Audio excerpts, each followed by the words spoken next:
kritik tasawuf itu, kok uzlah itu malah menjauh dari manusia, terus manfaatnya apa? Nah, maka ada buku menggugat tasawuf dan lain-lain. Tapi bahwa ada kondisi-kondisi di mana kita butuh menyendiri di tempat keheningan untuk mendekatkan diri pada Allah, dan itu tidak bisa kita lakukan ketika kita terus bergaul dengan manusia. Tapi juga panjang pembahasannya karena tarik ulur mana yang lebih utama, kita menyendiri dari orang-orang atau kita berkumpul dengan orang-orang. Kesimpulannya kondisional. Dan yang nomor 9, menjaga waktu. Maksudnya mengisi semua waktu untuk melakukan ketaatan pada Allah Subhanahu wa taala. Inilah ajaran atau wasiat para wali Allah. Saya kira nomor 1 sampai dengan 9 tidak ada yang bermasalah, saya kira ya. Selanjutnya ini definisi wali Allah ya, atau kasih Allah. Pun lanjut selanjutnya. Nah ini mungkin untuk memantiknya ya, gambaran umumnya saja ya. Pembahasan yang panjang di kitab ini salah satunya tentang kriteria guru, kriteria ulama yang bisa kita jadikan guru. Karena ya saudara itu kalau statementnya cukup keras bahwa ilmu tanpa guru bukan ilmu. Ilmu harus dengan guru. Kalau tanpa ilmu, tanpa guru bukan ilmu. Maka kemudian beliau membahas panjang ya terkait kriteria ulama akhirat, ulama atau guru yang seharusnya kita jadikan panutan. Nah ini saya kira tema yang akan terus hot untuk dibahas, karena semakin lama kita semakin disuguhi dengan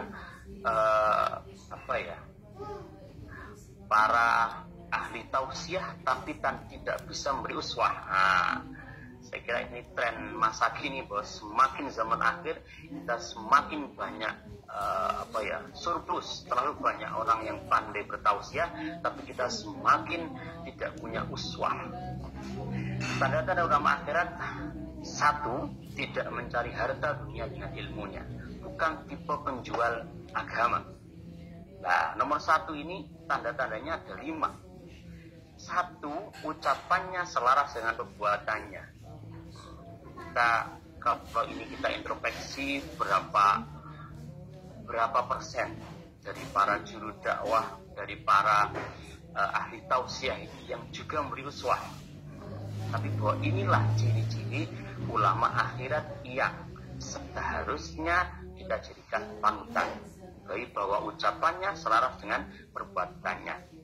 Nomor 2, mementingkan ilmu yang mendorong pada ketaatan.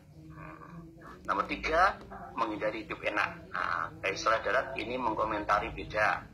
Zaman dulu memang seperti itu, tapi zaman sekarang itu karena kondisi ya, bahwa ketika guru, ketika kiai kita tokoh itu tidak wah penampilannya, tidak dihargai. Maka poin 3 ini kemudian saudara mohon maaf memberikan komentar yang berbeda, bahwa lihat kondisi juga. Jadi ulama harus kaya, ulama harus tampilannya oke, ulama harus rumahnya bagus. Bahkan beliau mengatakan bahwa ada ulama pakaiannya nggak baik, itu orang langsung mikir, wah ini nggak punya uang, ceramah buat cari uang dan lain-lain. Panjang bahasanya itu, tapi bahwa untuk poin ini ya saudara memberikan komentar yang cukup panjang, yang intinya bahwa ulama zaman now itu harus kaya, penampilan harus bagus, maka orang-orang menghargainya. Nomor 4, menjauhi penguasa. Nomor 5, tidak tergesa-gesa dalam memberi fatwa. Ini fenomena yang saat ini ya saudara juga memberi komentar yang panjang, bahwa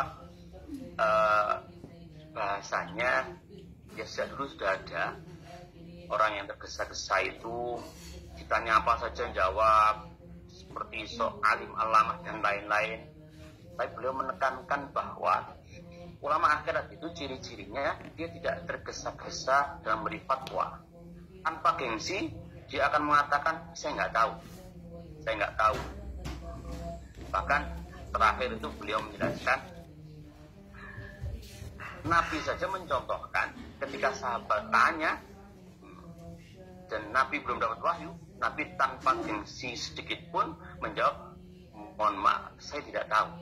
Nunggu malaikat Jibril datang dari langit memberi jawaban, baru kemudian menjawab. Itu level Nabi. Nah, tapi ya mohon maaf kalau umatnya sekarang itu levelnya lebih tinggi, tanya apa saya dijawab, ya saya juga kurang tahu. Cuman inilah ciri-ciri ulama akhirat. Nah, maka kemarin mohon maaf ketika saya ikut di Kopi Soda itu, ya saya salah satunya bahas ini. Nah, memang bahasa beliau agak panjang tentang tergesa-gesa memberi fatwa ini. Jadi sampai membuat contoh itu, sahabat tanya nggak tahu, muter-muter gitu, sama nggak ada jawaban. Saking takutnya salah. Ternyata beliau terakhir itu menyebutkan, Nabi saja ditanya nggak tahu, saya nggak tahu. Nunggu ada Jibril. Nah, cuman ya sekarang kan zaman now. Jadi umat Nabi sekarang sudah up to date. Tanya apa saja jawab. Subhanallah, alhamdulillah, wa la ilaha illallah. Nah itu. Yang nomor 2, mempelajari ini untuk kebahagiaan di akhirat. Jadi memang orientasinya akhirat. Nomor 3, berpegang teguh pada syariat Islam. Ini poin-poin saya kira yang sangat perlu disampaikan terkait ketika kita cari guru, seperti apa guru yang seharusnya kita buat panutan. Ini saya kira cukup. Jadi tidak mencari ya 3 kriteria itu dengan penjelasannya. Pun saya kira itu untuk pemantik saja ada 29 set, mungkin langsung set terakhir, set 29 di set 29 ini panjang ini. Nah, ya mohon maaf ini karena sekalian terjemah, akhirnya sebuah rangkuman, akhirnya seperti rangkuman pelajaran. Set terakhir 29. Nah, penutup ini yang saya suka, yang saya kutip dari ketika menerjemah itu, saya suka 1 menit. Jadi saudara mengutip dari Syekh Abdurrahman As-Saqaf berkata bahwa barang siapa yang tidak memiliki wirid, maka man laisa lahu wirdun fa wakirdun. Kalau orang kok nggak punya amalan, nggak punya wiridan, ini seperti keras. Ya agak satunya agak keras ya, agak ekstrim. Man laisa lahu wirdun fa wakirdun. Orang kok nggak punya wiridan, nggak punya amalan, nggak punya rutinitas, ya seperti keras. Kemudian barang siapa yang tidak punya zikir, maka dia bukan zakat. Orang nggak punya rutinitas zikiran, ya dia seperti bukan orang laki-laki. Kemudian barang siapa yang tidak pernah membaca kitab Ihya Ulumuddin karya Imam Ghazali, maka dia tidak akan memiliki rasa malu. Nah, jadi saya kira yang sudah pernah belajar Ihya, belajar Hikam, itu akhirnya nggak sempat mencela orang, itu nggak sempat. Saya kok masih kayak gini, yoga, saya salah lagi ya. Saya kok belum sempurna, ternyata masih jauh dari kesempurnaan dan lain-lain. 4, barang siapa yang tidak pernah belajar kitab Muhadzab karya Asy-Syirazi, maka dia tidak mengerti tentang mazhab. Dan yang terakhir, barang siapa yang tidak memiliki adab, maka dia seperti kitab Yai Saleh Darat menerjemah dengan semut. Kalau di, mohon maaf, ditambah beras itu kata-kata yang masyhur, man laisa lahu adab bahwa wajib alaihi santap. Barang siapa yang nggak punya adab, wajib disantap. Jadi poinnya itu yang butuh saya sampaikan dari apa yang ada di buku Yai Saleh Darat. Tidak mungkin saya sampaikan semua ya, 490 halaman. Ya nggak mungkin kalau belajar setengah jam terus saya harus sampaikan 490 halaman. Tapi itu poin-poin tentang ilmu tasawuf. Dan intinya bahwa sebagaimana perkataan Imam Syafi'i sama Maliki, butuh ada keseimbangan antara fikih sama tasawuf agar bahasa Imam Malik muhaqqaq. Jadi orang yang benar-benar berimbang antara ilmu fikih dan ilmu tasawufnya, maka dia benar-benar muhaqqiq. Mungkin itu yang perlu saya sampaikan sebagai pemantik saja, karena nanti masih ada Inam selaku pembicara dua yang pastinya lebih luas wawasannya. Sekali lagi saya menyampaikan terkait apa yang saya baca, apa yang saya terjemah dari kitab Minhajul Adhiyah karya Yayasul Darat. Mungkin itu. Terima kasih. Assalamualaikum warahmatullahi wabarakatuh. Waalaikumsalam warahmatullahi wabarakatuh. Terima kasih sekali apa yang disampaikan Kiai Miftah, dan untuk materi selanjutnya akan dipaparkan oleh Kiai Haji Inam Zaidin selaku Ketua Pusat Komunitas Pecinta Yayasul Darat Semarang. Waktu dan tempat dipersilakan. Monggo, Kiai.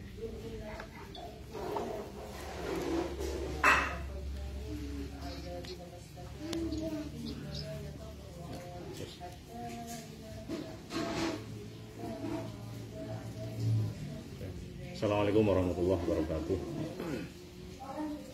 Bismillah, alhamdulillah, salatu wassalamu ala rasulillah, la hawla wa la quwwata illa billah, amma ba'd. Yang sama-sama kita hormati Mas Kiai Miftahul Ulum. Alhamdulillah kemarin saya sudah ketemu secara fisik di kantor PCRI Kota Semarang secara adalah episode ke-6. Selamat malam juga Mas Bagus Irawan. Ini alumni Usuluddin ya? Oh, tahun berapa aja Nang? 2015 ya.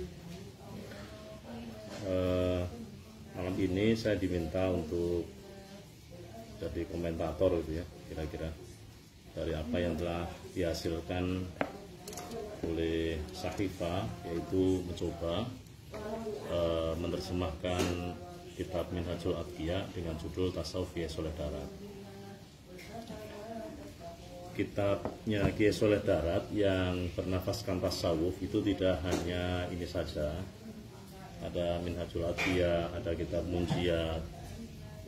Dalam kitab Munjiat itu ada fikihnya, ada tasawufnya. Kemudian ada Munjiat gitu, kitab Ihya Ulumuddin itu tasawuf. Kemudian ada Majmu'atus Syariah, itu ada fikihnya, ada tasawufnya. Kemudian kitab Matnul Hikam itu mengambil dari hikamnya Syekh Ibnu Athaillah Sakandari. Kemudian ada kitab Lataifut Thaharah wa Asrarus Shalah, itu juga bagian dari kitab tasawufnya Kiai Saleh Darat.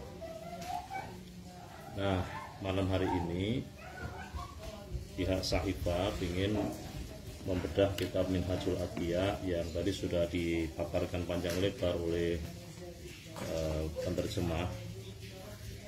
Namun bagi saya pribadi, saya memang terus terang belum membaca secara hatam, karena itu kitab ini kita baca di majelis saya Selasa sore baru dapat setengah kalau nggak salah. Dan pada halaman 106-107 itu kitab saya hilang itu halamannya. Nggak tahu kalau pihaknya Sahifa itu. Pihaknya Sahifa itu 106 dan 107 hilang atau tidak. Tapi yang di kitab saya itu hilang halamannya. Karena memang kita mencari kitab yang masih asli kan tidak ada. Ini kitab saya itu terbitan dari Bombay, Matbah Muhammadi di Bombay, Bombay, India. Hadal kitab Minhajul Adhiyah fi Syarhi Ma'rifatil Adhiyah. Ada beberapa hal yang akan saya sampaikan. Pertama, kesan saya Kiai Saleh Darat adalah seorang kiai yang sangat konsen di bidang zikir dan doa. Di awal beliau membuka kitab Minhajul Adhiyah ketika berpapasan terkait dengan basmalah dan sholawat itu diterangkan panjang lebar. Dan ini menjadi ijazah bagi kita semua. Misalnya membaca basmalahnya itu 786 kali. Nah, ini memang sudah terkenal toh, membuat hitungan secara abjadun. Kemudian membaca sholawat itu Kiai Saleh Darat juga memberikan tuntunan terkait dengan sholawat secara langsung. Ada sholawat sirul asror, batu subuh 3 kali, batu maghrib 3 kali. Ada sholawat nariyah setelah sholat 11 kali, dan ini terkenal di kalangan kita untuk jalbur rizki. kemudian ada sholawat jalbu rizki yang lain, Allahumma sholli wa sallim wa barik ala sayyidina Muhammad wa ala alihi bi anwa'i rizki wal futuhat ya bastal ladzi yabsutu rizqa liman yasha bi ghairi hisab dan seterusnya. Dan doa-doa yang lain. Selesai. Ada perkataan beliau yang patut kita pegangi untuk di masa-masa sulit semacam ini. Apa itu? Kowe dadi apa wae ora masalah. Awan kerja, tapi kalau malam jangan lupa kamu baca sholawat. Perbanyaklah membaca sholawat. Nah itu ya. Jadi Kiai Soleh Darat berpesan kepada kita untuk memperbanyak membaca sholawat, terutama pada malam hari. Kemudian berbicara tasawuf, ini kalau kita berbicara teori pembagiannya itu kan ada tasawuf sunni, tasawuf falsafi, ada yang membagi tasawuf amali, akhlaki. Ini kalau saya lihat apa yang ditulis oleh Kiai Soleh Darat, tasawufnya adalah tasawuf sunni, di mana ketika beliau menjelaskan kaidah-kaidah tasawuf itu senantiasa diiringi dengan Al-Quran dan Al-Hadis. Ya, ini mirip-mirip dengan apa yang disampaikan oleh Imam Al-Ghazali, karena memang kitab kitab Minhajul Atqiya ini kalau kita lihat referensi beliau yang ditulis di antara lain, di samping mengambil dari kitab Ihya, beliau juga mengambil dari kitab Muqashafatul Qulub. Dan di banyak karya-karya beliau, Imam Al-Ghazali ini Kiai Soleh Darat mengambil banyak karya-karya Imam Al-Ghazali, sehingga dalam dunia penelitian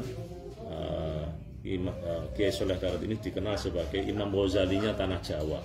Sampai dulu ada cerita ketika beliau mau menulis kitab Munjiat, metik saking kitab Ihya Ulumuddin, itu konon Batu Isya itu ada tamu, yang tamu ini spesial itu. Kenapa spesial? Kata santri-santrinya itu, Kiai Soleh Darat itu nggak pernah yang namanya mengantar tamu sampai jalan raya, tapi ini tamu ini diantar sampai jalan raya. Kemudian para santri atau santri dalam itu ya tanya, ya ini tadi siapa kok sangat istimewa sekali engkau antarkan sampai jalan. Kata Kiai Soleh Darat, ini tadi Imam Ghazali datang merestui saya nulis kitab Munjiat, ya, kitab Munjiat metik saking kitab Ihya Ulumuddin. Nah, tadi satu sunni, yang kedua, halo, terdengar atau tidak ini?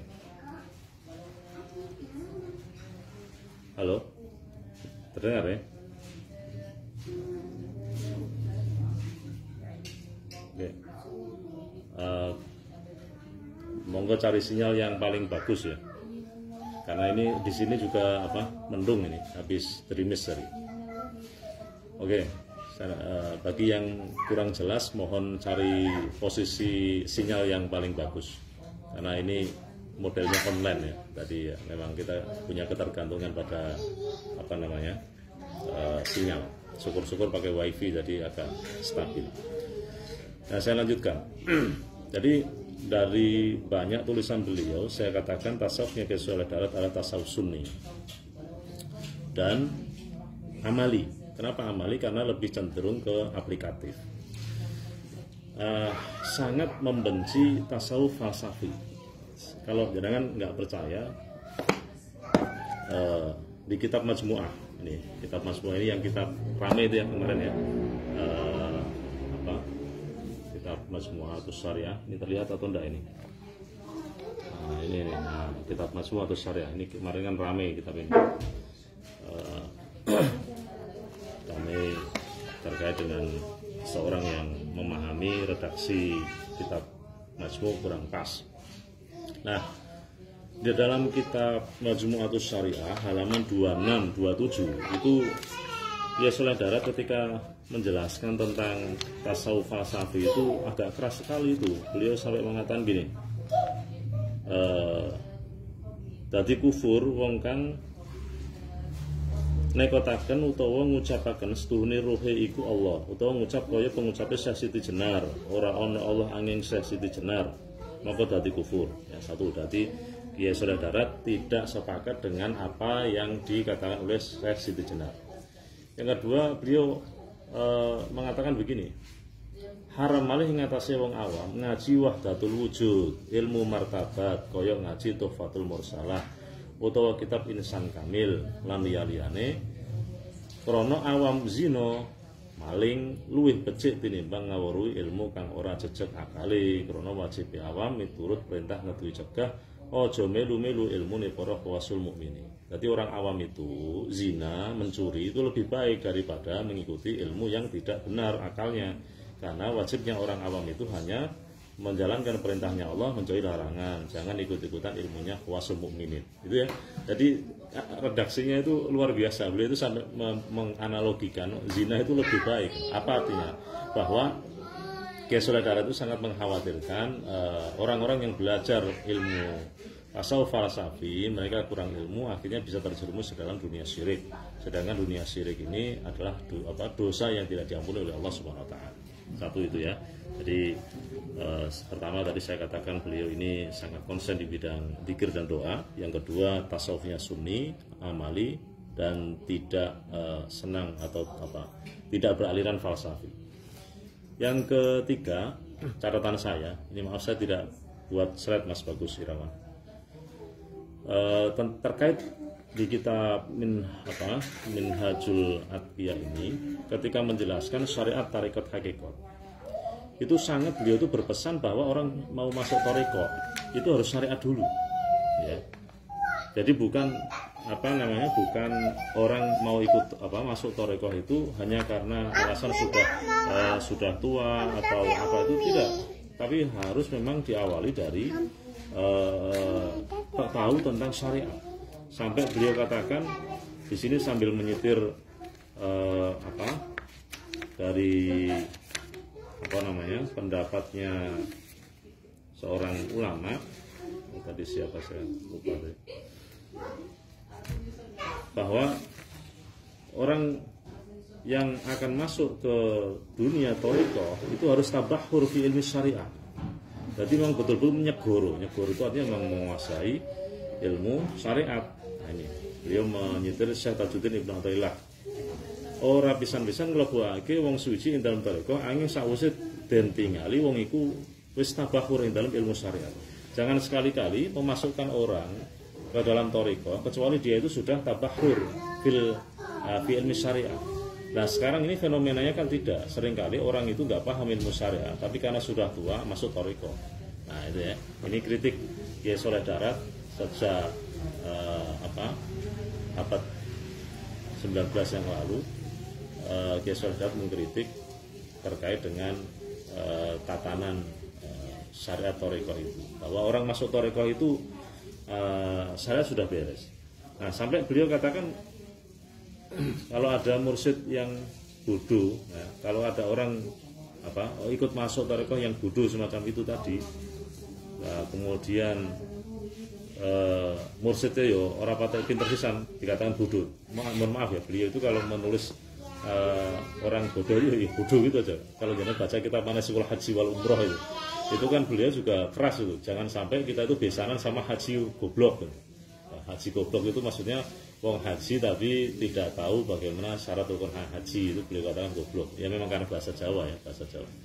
Jadi orang yang masuk thariqah tapi tidak tidak tahu terkait dengan syariat, nah ini sebuah kebodohan. Nah, terus ini juga diperingatkan oleh beliau terkait juga mursyid, juga harus, apalagi seorang mursyid ya, dia harus paham thariqah. Lah kalau mursyid syariatnya ora patek bener, maksudnya tidak menguasai, bagaimana? Kata beliau ya tetap dihormati, kita jangan suudzon, tidak boleh menjauh. Lagi-lagi tetap beliau menghormati orang lain. Kemudian ketika beliau ini menjelaskan tentang, tadi kesimpulannya di banyak kitab ya, tidak hanya di Minhajul Atqiyah, itu beliau sangat menekankan syariat, sangat menekankan untuk mengamalkan syariat secara konsisten. Kemudian saat beliau bercerita tentang zuhud, nah, di kitab Minhajul Atqiyah ini ada dua versi ini. Tadi satu ketika beliau ketika ngomong zuhud itu ya ada muta'alluqul qalb, sebagaimana yang banyak kita pahami. Jadi tidak adanya ketergantungan hati terhadap dunia. Nah, terus wong sing zuhud itu ora kudu sing ora duwe duit, ora. Beliau katakan gitu. Wong sing zuhud itu ora sing ora duwe duit, ora. Tapi wong sugih juga bisa zuhud, kata beliau, sambil mencontohkan Nabi Sulaiman, kemudian Sayyidina Utsman bin Affan. Orang-orang kaya itu mereka juga zuhud karena Nabi Sulaiman bisa memberi makan banyak orang, menyenangkan orang lain. Nah, itu juga zuhud. Tapi saat berbicara terkait dengan ulama sekarang, ya, ulama tadi yang sudah disebut oleh Kiai Miftah, itu memang harus berbeda. Jadi beliau katakan wong awame akhir zaman itu kalau melihat orang itu delok kesenge. Nah, ibarat orang Jawa itu ngomongnya apa itu? Ajining rogo ing busana. Jadi kalau ingin terlihat dia ini berwibawa, dia ini dihormati orang, itu ya harus berpakaian yang bagus. Makanannya juga harus enak. Nah, itu nanti terus-terus ya tumpahannya sing apik, mobilnya sing apik, rumahnya sing apik, dan lain sebagainya. Ini saya bacakan ya. Beliau ngendikan menyitir dari ngendikannya siapa namanya, Abu Hanifah. Beliau mengatakan bahwa seseorang yang alim itu hendaklah pakai jubah yang besar, ya, jubah yang gede, kemudian dia ini bisa berwibawa di depan para santri-santrinya. Tadi redaksinya. Jadi tampilan tampilan casing itu penting sekali. Jadi jangan hanya sekedar sementing nutupi aurat, tapi memang betul-betul diperhatikan supaya memang terhormat gitu ya. Jadi ini beliau ditulis halaman 82. Ngendika Imam Abu Hanifah, sayukya kedue wong ahli ilmu arep gede serbane. Terus serbane kon sing gede. Landung jubahnya yang besar. Jembar lengene klambine, aja ngasih ketinggalan ing dalam peninggal jahilin katon ino gombal. Jangan sampai terlihat bagi orang awam terlihat nak wong alim itu gombal, jelek. Nah, jadi harus terlihat bahwa wong alim itu ya nyentrik gitu, terhormat. Ya kira-kira kalau dibahasakan sekarang pakai sarung ya sarungnya minimal ya jangan yang murah 80.000 lah ya. Ya itu sarungnya sih 2 juta, 3 juta. Wah, gayanya gitu. Beliau ini nih halaman 81 ya. Para sufi mongko arep ngedohiraken nikmatullah. Ya, hendaklah para sufi itu memperlihatkan nikmatnya Allah kelawan bagus. Saiki penganggune aja gombal. Penganggune karena aja gombal iku ngucap utune aja njaluk-njaluk. Jangan suka minta-minta sama orang. Nah, ini menunjukkan bahwa orang ahli ilmu harus berkecukupan, dia bertampilan yang ya terlihat berwibawa. Luar biasa. Dia ini sangat tahu bagaimana kondisi masyarakat. Kemudian dalam konteks ketasawufan beliau, lintas dari Minhajul Atqiyah ya, kita bisa lihat di kitab-kitab yang lain, misalnya ada di Munjiyat, itu beliau banyak menceritakan Al-Muhlikat karena mengambil dari kitab Ihya. Kemudian kalau kita melihat di kitab Matul Hikam ya, kitab Matul Hikam itu beliau menerangkan banyak tentang hikamnya Sayyidina Sakandari, bahwa isinya itu kepasrahan hamba, tidak adanya amal dari hamba, semua itu atas kehendak Allah. Sampai beliau kalau menceritakan iya karena butuh iya karena sa'in itu kan alhamdulillahirabbil alamin, itu kalau kita baca di tafsirnya itu kan alhamdulillah itu kan muji kepada Allah, terima kasih saya Allah, terima kasih ya Allah engkau telah menolong saya bisa ibadah, terima kasih ya Allah engkau telah memberi kesempatanku bisa beribadah, bisa sholat. Nah, iya karena butuh iya karena sa'in, jadi semuanya itu adalah pertolongan dari Allah Subhanahu wa taala. Jadi jangan sampai beramal itu beranggapan bahwa amal itu dari diri kita sendiri. Kemudian di kitab Lataifut Thoharoh itu kita disuguhkan tasawuf fikih yang sangat mudah dipahami. dari misalnya beliau menjelaskan tentang asrarul wudu ya, rahasia wudu. Itu beliau ketika menjelaskan asrarul wudu, bagaimana Allah itu mengatakan fagsilu wujuhakum, basuhlah wajahmu. Kenapa Allah menyuruh kita untuk membasuh wajah misalnya? Oh ternyata wajah ini adalah anggota tubuh yang langsung berhadapan dengan dunia, melihat lawan jenis ya, memakai mata itu ada di wajah kita, melihat mobil apik ya pakai mata ada di wajah kita. Dari mata ini turun ke hati, akhirnya bisa memalingkan hati dari Allah Subhanahu wa taala. Nah ini, maka sesuatu yang berhadapan-hadapan langsung dengan dunia yang bisa memalingkan hati dari Allah adalah wajah. Dan wajah ini representasi dari seluruh anggota tubuh kita. Nah, makanya orang cari KTP itu kan pakai foto wajah. Makanya wajah itu organ tubuh yang sangat vital, yang sangat penting, yang berhadapan-hadapan langsung dengan dunia. Oleh karena itu didahulukan, basuhlah dengan bima at-taubah wal istighfar. Kemudian kenapa Allah memerintahkan kita membasuh tangan? Fagsilu wujuhakum wa aydiyakum ilal marafiq. Itu dalam kitab Lataifut Thaharah wa Asrarus Shalah beliau ceritakan. Karena umum-umum itu kerja dengan tangan. Banyak orang itu menyadarkan hidupnya lewat tangan. Banyak orang itu, dan kita kerja itu kan mayoritas pakai tangan. Apa ada profesi yang tidak pakai tangan? Sehingga banyak orang itu menyadarkan hidupnya lewat tangan atau lewat pekerjaan. Bahkan ada orang ngomong, saya kalau nggak kerja nggak makan gitu kan. Padahal yang mencukupkan kita kan bukan pekerjaan kita. Ada orang kerja ya orang suge-suge, uang kerja malah utangnya oke, gitu kan? Artinya dia tidak cukup. Yang bisa mencukupkan kebutuhan kita adalah Allah Subhanahu wa taala. Hasbunallahu wa ni'mal wakil. Bukan kerjaan kita. Kerjaan kita hanya sebagai wasilah saja. Kalau Allah katakan cukup ya cukup. Kalau Allah katakan tidak cukup ya tidak akan cukup, kan gitu. Nah, maka menyandarkan nasib ke tangan kita, menyandarkan hidup di tangan kita itu sebuah amalan yang tercela. Makanya Allah menyuruh kita untuk membasuh tangan. Nah, misalnya gitu. Kenapa orang kalau kentut itu dibasuh dibasuh mukanya, kok tidak tempat kentutnya? Ya, itu dalam kitab tasawuf fikihnya itu menjelaskan karena adanya kentut, adanya kencing itu penyebabnya karena ada makanan. Nah, makanan itu ada karena mereka kerja. Nah, kerja itu kan menggunakan tangan, kaki, kepala itu. Makanya yang dibasuh itu adalah anggota tubuh yang menyebabkan adanya kentut itu. Nah, itu misalnya gitu. Jadi dalam kitab Lataifut Thaharah itu kita disuguhkan tasawuf praktis yang sangat-sangat bermanfaat bagi kita semua untuk memahami.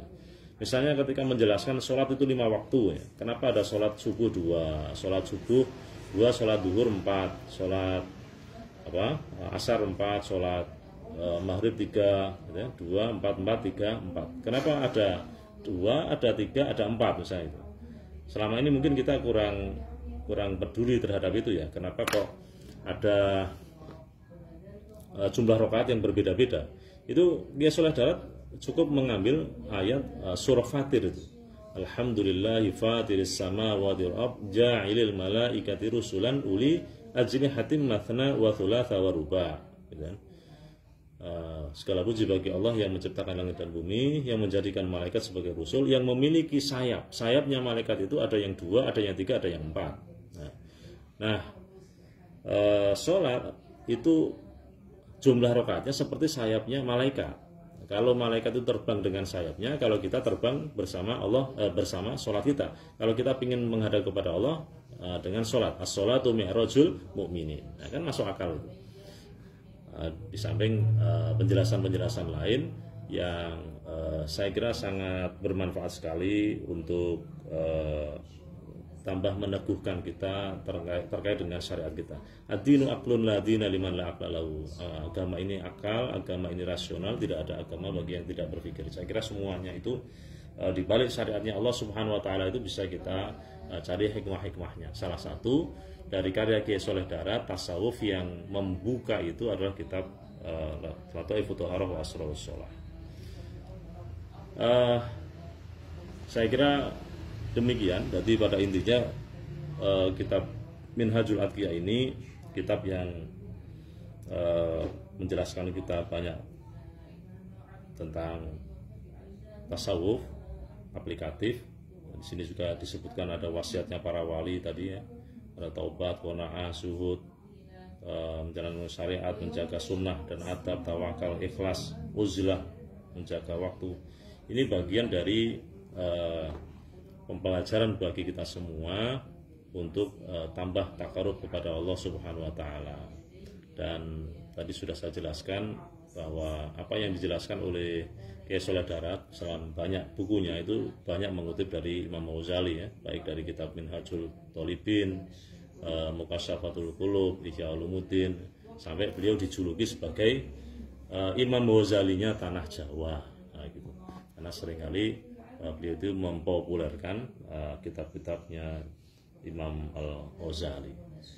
Saya kira demikian komentar saya terkait secara umum dari tasawufnya Kiai Sholeh Darat yang beraliran Sunni, amali, ya, praktis, akhlaki juga kadang ya, ketika beliau berbicara tentang akhlak juga terkait 30 suudon dan seterusnya. Ini mengingatkan kepada kita pentingnya kita terus berusaha menjadi orang-orang yang bisa menjalankan perintahnya Allah baik secara fikih maupun secara spiritual. Saya kira demikian. Terima kasih.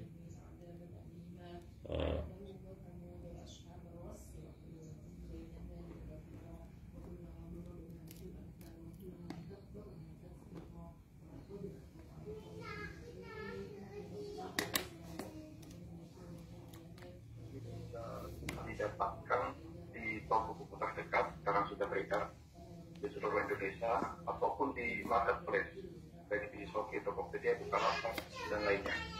Harganya 128.000 ya, yang original.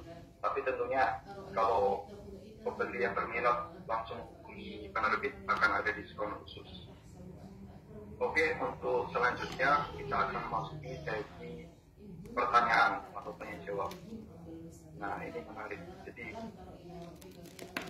nanti dari pemirsa yang hadir dari Zoom maupun dari YouTube bisa mengajukan pertanyaan terkait dengan karakteristik bagaimana tasawuf Kiai Sholeh Darat yang bisa dibilang sangat ketat dalam prinsip syariatnya, dan bahwa buku ini juga membawa contoh-contoh lokalitas ya. Jadi tasawuf itu dibumikan dengan keadaan sosial kultural di Nusantara seperti itu. Mungkin dari audiens di Zoom mungkin ada yang ingin bertanya secara langsung, kami persilakan.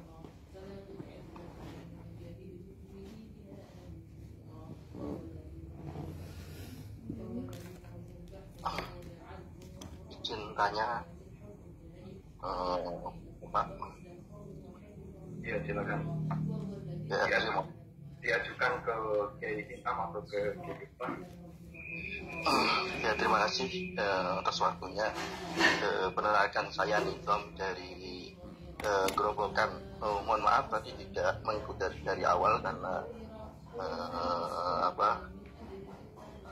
dari pulang dari Semarang, mengikuti dari penutupan apa yang dikatakan Ustaz Miftahul Ulum. Tadi ada penutupan orang yang tidak punya zikir,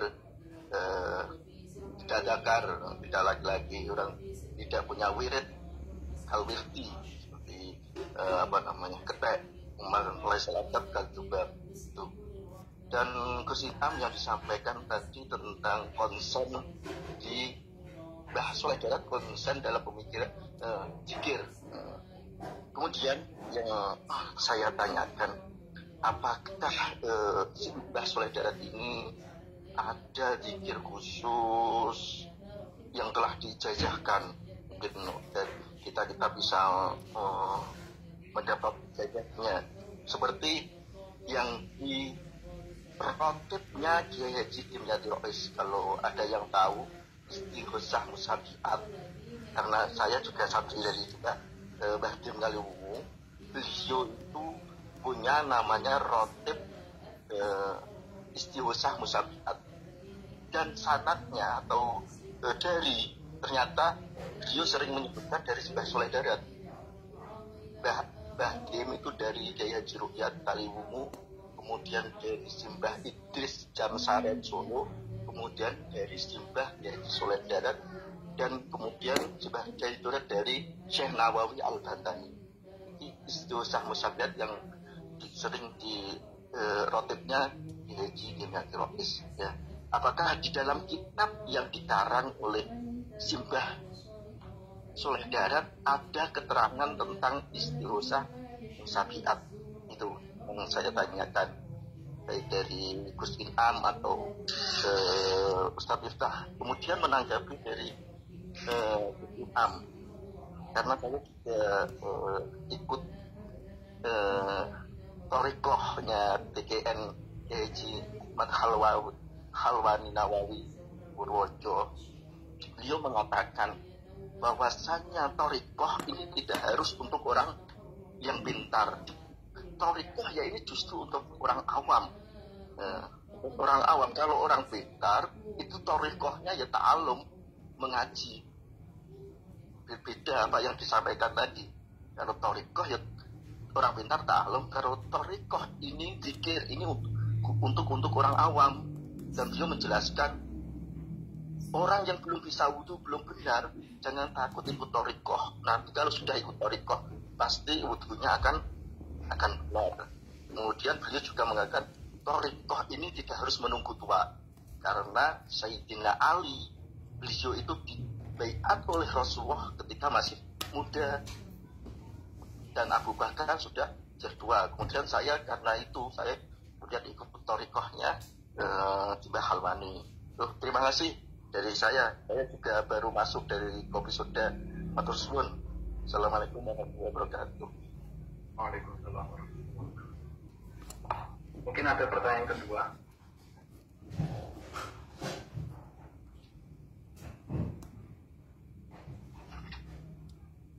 Atau kalau belum ada, bisa dijawab langsung. Yang pertama ditujukan kepada Ki Miftah tadi ya.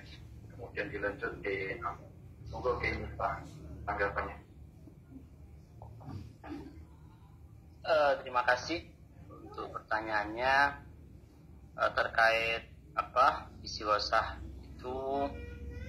Mohon maaf mungkin ya Inam nanti yang lebih paham, karena setahu saya setelah menerjemah Al-Hikam, Sabilul Abid, kemudian Minhajul Atqiya, saya belum menemukan bahasa itu. Ya saudara hanya menyampaikan tentang salawat dan lain-lain yang saya kira itu ijazah amah ya. Itu kemudian terkait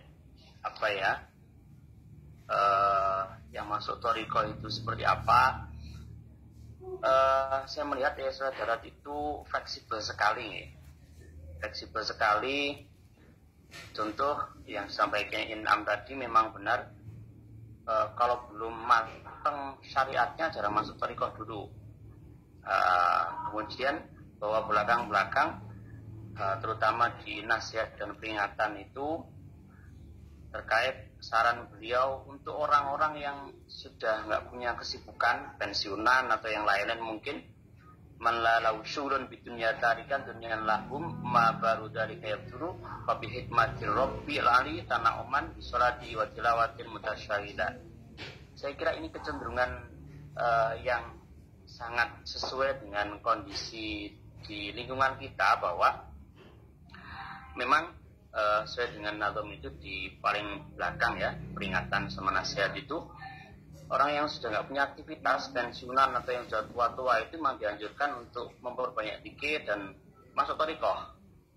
Jadi memang menghabiskan sisa umurnya, menghabiskan sisa umurnya yang sudah tidak masyhur, sudah sibuk dengan urusan duniawi, kerja dan lain-lain, ya untuk masuk sekalian ke thariqah itu.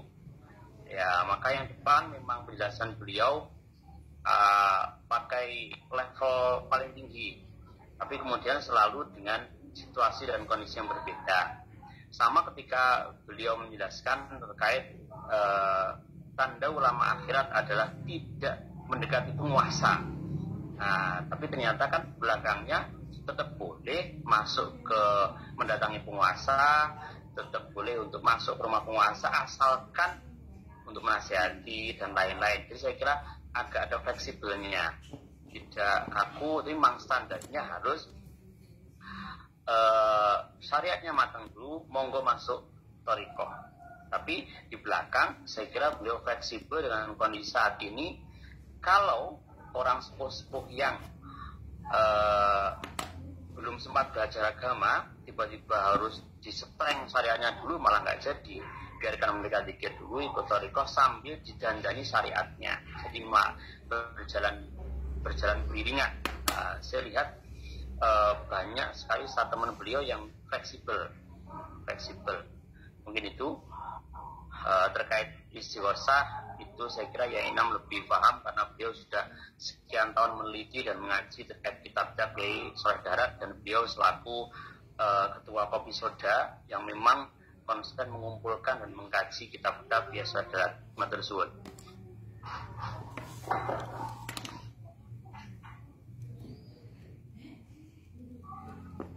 Ya, komentar saya tidak jauh beda dari Mas Yai Miftah terkait dengan amalan Kiai Sholeh Darat yang secara khusus kemudian zikirnya itu dibuat satu buku, itu memang nggak kita temukan ya. Beliau itu merekomendasikan banyak zikir-zikir itu tercecer di banyak kitab. Jadi biasanya kalau berbicara terkait dengan basmalah, hamdalah, kemudian terkait dengan sholawat, itu biasanya beliau merekomendasikan kita untuk membaca amalan-amalan itu. Tadi sudah saya jelaskan, misalnya ada sholawat nariyah 11 kali, ada sholawat batu sholatu as-sholatu wassalamu bi'adati ma fi ilmillah alaika wa ala alika ya sayyidi ya Rasulullah aghithni sarian bi'izzatillah, itu batas salam 3 kali atau 1 kali. Kemudian sholawat Allahumma sholli wa sallim ala sayyidina Muhammadin wa ala alihi sholat ahli samawati wa alihi wa aziz ya Rabbi lutfakal khafi fi amri, itu 132 kali. Bangun malam jam 3, sekitar jam 3, setengah 4 itu dibaca. Terus sholawat sir asror itu. Jadi hanya seperti itu, tidak ada panduan khusus ya. Misalnya beliau menyarankan kita untuk membaca istighfar ya, beliau berikan dalil-dalil hadisnya, Qur'annya gitu misalnya gitu. Dan orang membaca sholawat, membaca istighfar itu kan ya tidak harus ijazah atau yang mesti itu seperti tanya Gusti Allah. Maksud harus ada tuntunan secara khusus itu. Kan sudah jelas innallaha wa malaikatahu dan seterusnya. Kemudian tentang thariqah itu memang idealnya begitu. Tapi kalau kita baca kitab Ihya, memang makna thariqah itu sebetulnya asal katanya adalah jalan menuju Allah, dan itu bisa dilakukan dengan banyak cara. Guru, dosen itu thariqahnya menuju kepada Allah dengan mengajar ya, dengan ta'lim. Santri thariqahnya belajar. Kalau guru mengajar, kalau santri belajar. Thariqahnya pedagang, jualanlah dengan cara yang jujur, kan gitu. Ya makna asal thariqah memang seperti itu. Nanti silakan dibaca bab thariqah itu. Nah kemudian terkait dengan apa yang disampaikan Kiai Sholeh Darat tadi, ada dari mulai syariat dulu kemudian thariqah, itu beliau menulis terkait dengan idealitas, bahwa orang masuk ke dunia thariqah yang bermakna sempit ya, bukan bermakna luas. Yang bermakna luas ya seperti yang jenengan ceritakan tadi, ada thariqah ta'lim wa ta'allum, thariqah dagang, thariqah dan seterusnya, sesuai dengan profesi kita masing-masing dalam rangka mencari ridho Allah Subhanahu wa taala. Itu beliau memang di awal dia menulis dengan sangat ideal bahwa orang masuk thariqah itu sudah tabahur fi syariah. Tabahur itu kan nyegoro berarti memang ilmu syariatnya sudah tertata dengan baik.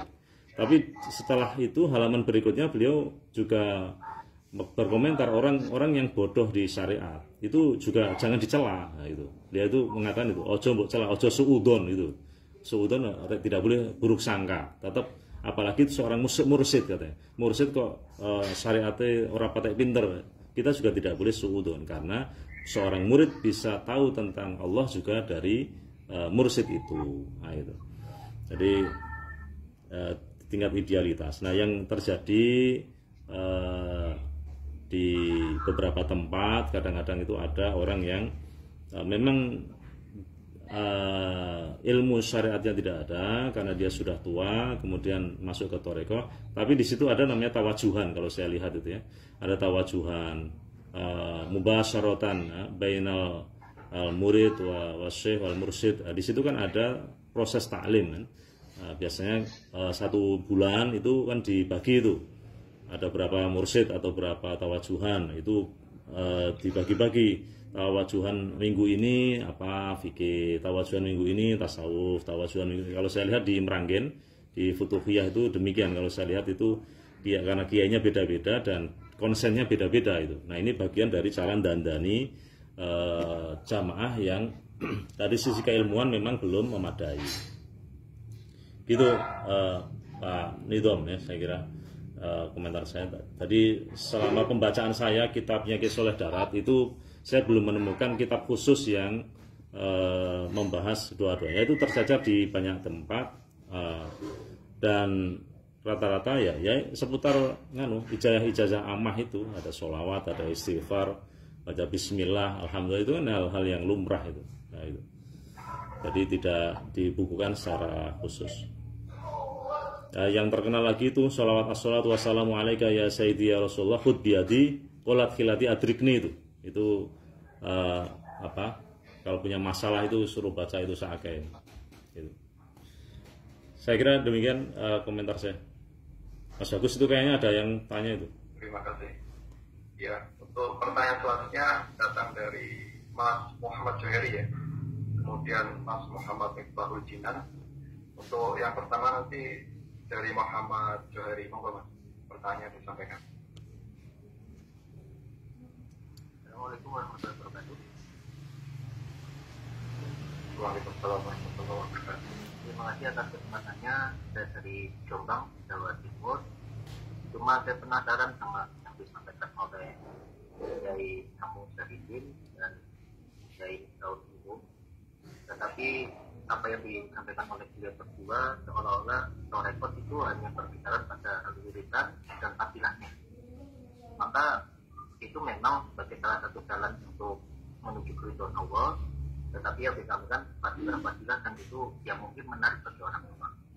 Yang ingin saya tanyakan kepada para kiai kedua ini sebenarnya yaitu kontekstual dari pemikiran Kiai Soleh Darat yang mungkin bisa diaplikasikan pada saat ini. Mungkin bagaimana Kiai Soleh Darat dengan cara Thariqahnya secara aplikatif tadi bisa mendekati sebuah politik penguasa.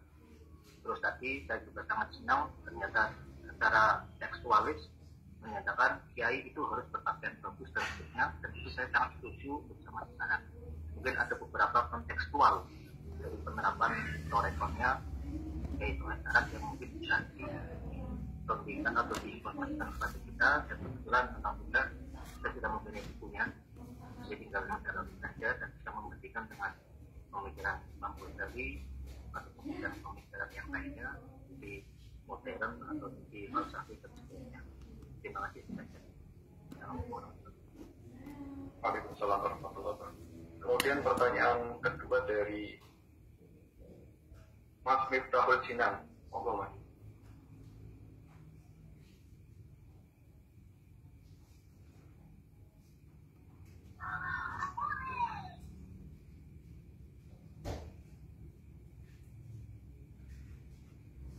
Mas Miftahul Jinan.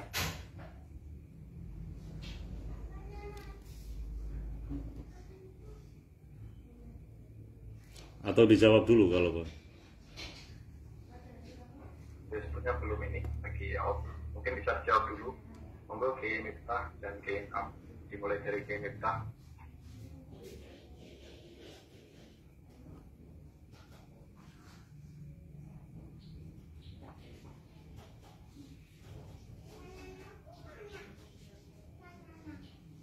suaranya kayak besar.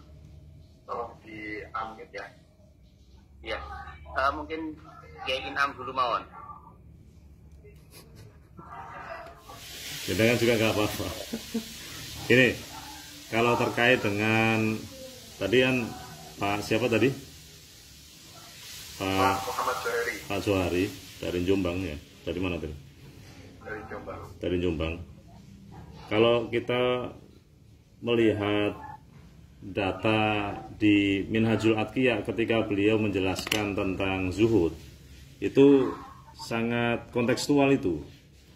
Jadi pemahaman zuhudnya itu tidak hanya sekedar harus fakir. Orang zuhud itu tidak harus miskin, tapi orang kaya juga bisa zuhud. Jadi yang dikatakan zuhud itu tidak harus yang tidak punya uang. Nah, ini kan berarti kan pemahaman tasawuf yang progresif, bahwa tasawuf itu tidak identik dengan kemunduran, tasawuf itu tidak identik dengan yang namanya harus ngeludu, kuno, berpenampilan suf, kain wol, miskin, kan tidak.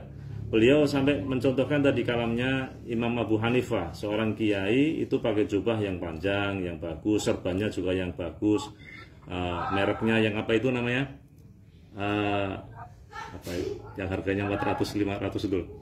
Ya, kira-kira kan kalau di jelentrekke lagi itu kan ya, jubahnya mahal, sarungnya ya minimal BHS, songket, atau tamir ya. Nah itu bagian dari membuat brand bahwa orang alim itu tidak ngenes gitu, supaya apa, ketika dia nanti menyampaikan ilmu itu digugu. Nah, jangan sampai dia ini menjadi orang yang hina di hadapan orang awam gitu. Nah ini kan pemahaman-pemahaman yang kontekstual, bagaimana orang awam itu melihat seperti dawuh Kanjeng Nabi, izzud dunya bil mal wa izzul akhirah bil amalis sholih. Jadi kemuliaan dunia itu dilihat dari hartanya, dilihat pakaiannya, tampilannya, gitu. Ya, dan itu nyata itu. Apa yang dikatakan Kiai Soleh Darat itu abad 19 lalu. Sekarang pun terjadi dan itu terjadi. Teman saya itu ceramah pakai sepeda motor itu sudah datang lama, dianggap belum datang itu. Dia curhat sama saya itu. Wah ini ternyata kiai harus berpenampilan kaya, ternyata kita bawa sepeda motor dianggap belum datang. Nah, ternyata Kiai Soleh Darat ini sudah mengantisipasi itu bahwa orang alim itu harus berpenampilan ya yang jangan hina di hadapan orang awam. Gitu. Tadi sangat kontekstual sekali saya kira. Minimal kita melihat dari pemahaman zuhud tadi itu ya. Jadi zuhud tidak mesti miskin, tapi zuhud dipahami adamu ta'alluqil qalbi bid dunya, tidak adanya ketergantungan hati terhadap dunia, meskipun dia kaya raya, meskipun dia ini banyak harta, tetap bisa dikatakan zuhud gitu. Beliau mencontohkan Nabi Sulaiman, beliau mencontohkan Sayyidina Utsman bin Affan dan seterusnya. Saya kira demikian.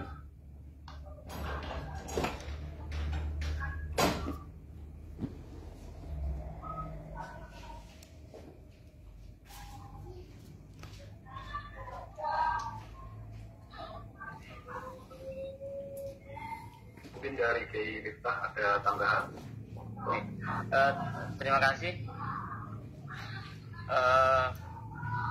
Saya melihat di buku itu sekaligus di kitab itu, kalau di kitab asli ada 9 halaman full itu ketika beliau membahas tentang adabnya qari dan hafid, atau tata krama atau adabnya orang-orang menghafal Quran. Kedua-dua beliau membuat satu bahasan khusus, muhimmatun. Ada hal penting ini butuh saya sampaikan, bahasanya gitu. Dan ternyata beliau menyampaikan 9 halaman full di kitabnya. Terjemahnya malah berapa halaman, 209 sampai 223. Ada sekian halaman beliau menjelaskan tentang memelihara jenggot. Ini mohon maaf, konteksnya saya juga agak agak yapan gitu. Maka saya berpikir ketika saya browsing di internet itu foto-foto Yesaya Darat yang ternyata bukan itu, kalau melihat bahasa ini seharusnya Yesaya Darat itu berjenggot. Setelah panjang beliau menjelaskan tentang bahwa orang Islam itu seharusnya ya ikut kanjeng Nabi, melakukan apa yang diperintahkan, menjauhi yang dilarang. Kemudian beliau menjejer sekitar 15 hadis tentang anjuran atau perintah memelihara jenggot dan memotong kumis. Nah, cuman saya baca-baca saya agak muskil ketika beliau tiba-tiba menyitir pendapatnya Imam Nawawi bahwa memelihara kumis itu yang boleh itu asalkan tidak menutupi merah-merahnya bibir, itu wajar. Tapi ternyata beliau juga menyampaikan dan juga tidak panjang ke atas atau ke samping. Itu. Dan terakhir beliau tetap memberikan tambahan ada 15 bahaya orang yang memelihara kumis, sampai beliau mengutip 15 alasan kumis. Dan terakhir teman beliau, saya mengutip masalah ini karena saya melihat bahwa orang-orang awam karena tidak tahu, mereka meniru tradisi orang-orang kafir. Inna lillahi wa inna ilaihi raji'un. Kemudian saya browsing di internet, ini ada apa? Kemudian saya cari foto-foto orang-orang Belanda itu seperti apa. Nah, ternyata memang tradisi orang Belanda kan kumisnya ke atas dan dipelintir kayak gini. Nah, kayak gitu. Maka beliau menerangkan juga kumis nggak boleh panjang ke samping atau ke atas. Orang Indonesia kan nggak wajar pakai kumis ke atas, itu gimana ceritanya. Nah, maka ini sama dengan semangat nasionalismenya beliau yang melarang untuk pakai dasi dan lain-lain. Maka terkait ini pun beliau juga saya kira menanamkan jiwa nasionalisme. Kita ini sudah dijajah, jangan sampai kita juga meniru mereka. Nah, ini saya kira sama dengan kontekstualnya bahwa secara aturan agama ya memang ada perintah atau anjuran untuk memelihara, ya bukan manjangkan, memelihara jenggot, menyukur kumis. Tapi saya lihat ketika beliau harus membahas itu 9 halaman full, menyantumkan sekitar 15 hadis plus 15 alasan atau buruknya memelihara kumis. Kuat dugaan saya bahwa ini memang semangat nasionalisme beliau yang jangan sampai orang-orang itu sudah dijajah. Ketika itu kan masih berjajah, sudah dijajah kok masih meniru orang-orang itu. Sama ketika ada ulama yang melarang pakai dasi, pakai celana dan lain-lain. Saya lihat kontekstual semangat beliau di situ. Juga terkait ketika beliau membahas tentang harus ikhlas, kemudian tidak boleh riya, tiba-tiba beliau juga membahas tentang orang-orang yang simahum fi wujuhim min atsari sujud. Nah, jadi tanda hitam atau cincin hitam yang menjadi tanda sebagai sebagai legitimasi orang-orang yang ahli ibadah. Dan beliau juga mencela itu, bahkan beliau dengan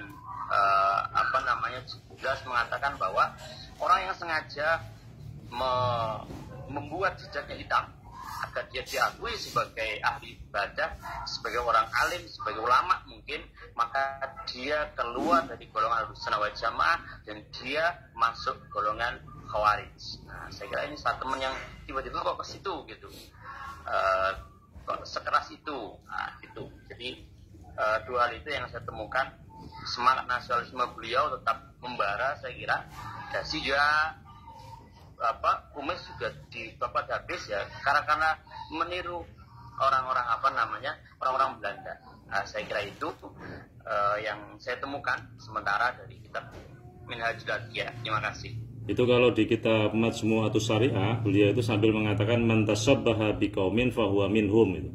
Siapa yang menyerupai kaum, maka dia termasuk di dalamnya. Nah, karena beliau akhirnya kan mengatakan tidak boleh itu pakai celana, pakai dasi, yang itu notabene adalah pakaiannya Belanda, penjajah yang mereka ini orang-orang yang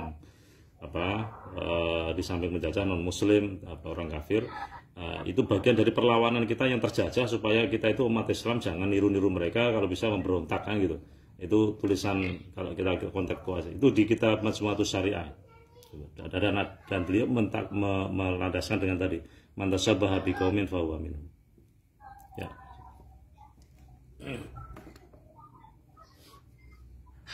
Terima kasih atas jawabannya. Mungkin ada pertanyaan lainnya.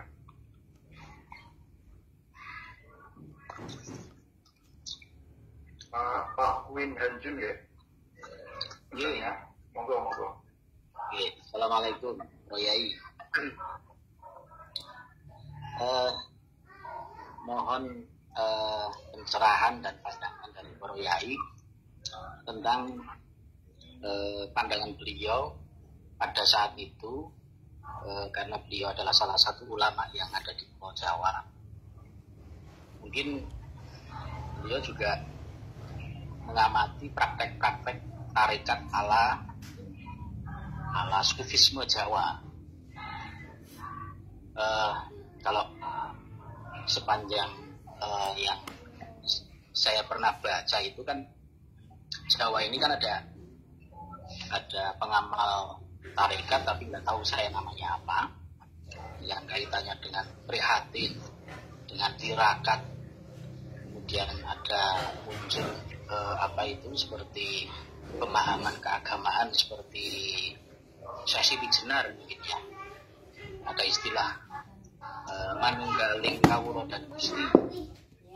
Nah, apakah dalam kitab-kitab Mbah Soleh Daat sepanjang pembacaan para yai Pak Miftahul Ulum dan Pak Ilham Zaidin, bagaimana pandangan beliau tentang sufisme Jawa atau mistisme Jawa, ataupun pandangan beliau tentang wahdatul wujudnya Syekh Jenar? Mohon ulasannya Pak Yai. Matur nuwun. Assalamualaikum warahmatullahi wabarakatuh.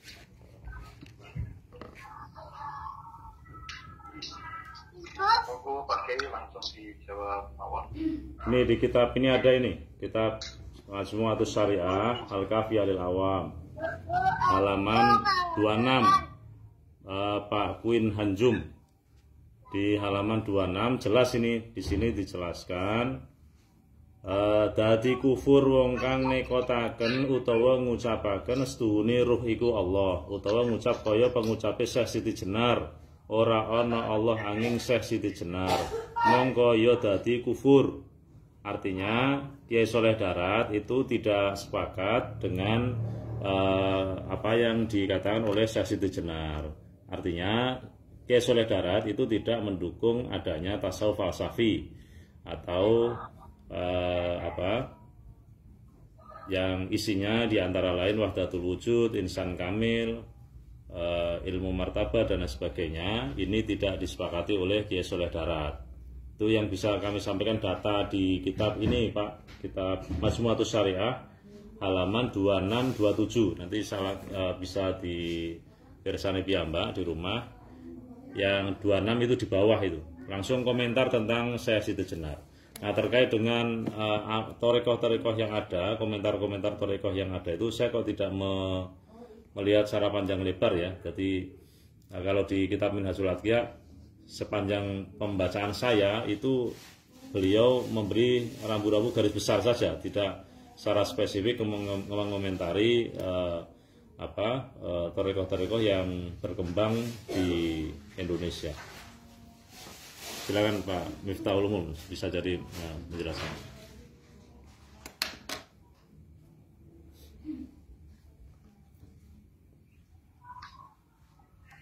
Terima kasih untuk di Minhajul Atqiyah. Batas bacaan saya tidak ada pembahasan langsung di situ karena lebih fokus di mencela filsafat itu. Adapun untuk komentar-komentar beliau terkait thariqah ada di bagian belakang itu, cuman batasan beliau hanya sederhana bahwa thariqah yang boleh diikuti hanya thariqah mu'tabarah yang dengan batasan bahwa yang punya sanad bersambung sampai dengan Nabi. batasan beliau hanya itu.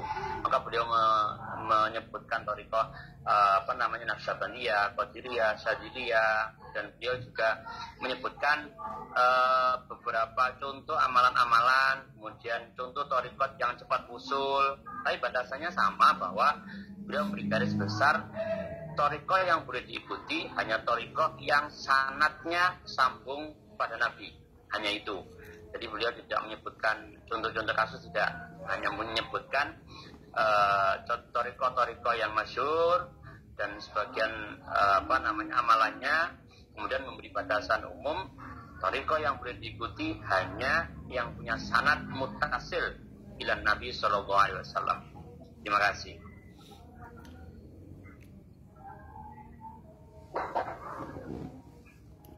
Terima kasih. Mungkin ada satu pertanyaan lagi ya, pertanyaan terakhir dari audiens pemirsa yang hadir di Zoom. Monggo langsung diajukan saja.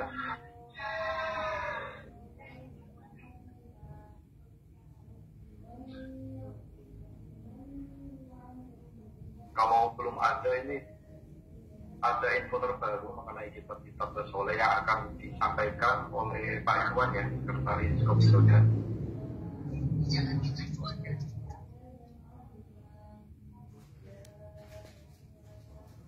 Oh, ada pertanyaan dari Pak Ahmad Nurwahid. Monggo Pak Ahmad Nurwahid langsung nolong.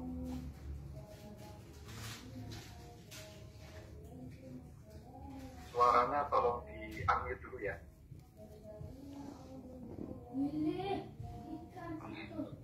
Assalamualaikum warahmatullahi wabarakatuh. Oke, yang mau saya tanyakan, mohon maaf,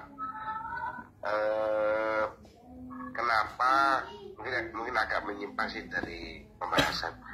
Mengapa nama beliau, Yai Syekh Sholeh Darat, yang notabene beliau adalah gurunya Raden Ajeng Kartini, atau mungkin periodenya sebelum Yai Hasyim Asy'ari dan Yai Khalil Bangkalan, kenapa beliau itu namanya itu seakan-akan terkubur atau mohon maaf, kalah tenar lah dengan Kiai Hasyim Asy'ari sama Kiai Khalil Bangkalan? Itu karena apa? Kalau Syekh Nawawi kan walaupun periodenya mungkin satu periode atau sebelumnya itu kan juga masyhur, sedangkan Kiai Sholeh Darat itu di pesantren-pesantren itu kok mohon maaf sepertinya itu kayak jarang dikenal lah, mungkin seperti itu. Nah itu kenapa? Apa karena kitab-kitabnya beliau itu jarang dibaca di pesantren-pesantren, atau karena faktor apa? Mungkin itu saja yang saya tanyakan. Mohon maaf. Terima kasih. Assalamualaikum warahmatullahi wabarakatuh.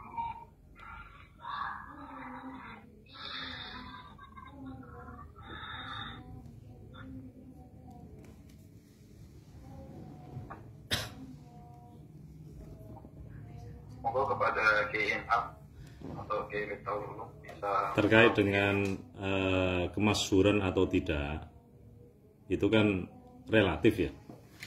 Mungkin bagi orang yang misalnya sekarang sedang tren kasusnya salah seorang YouTuber misalnya, itu bagi orang yang tahu ya tahu, oh terkenal itu karena kita sering pegang HP.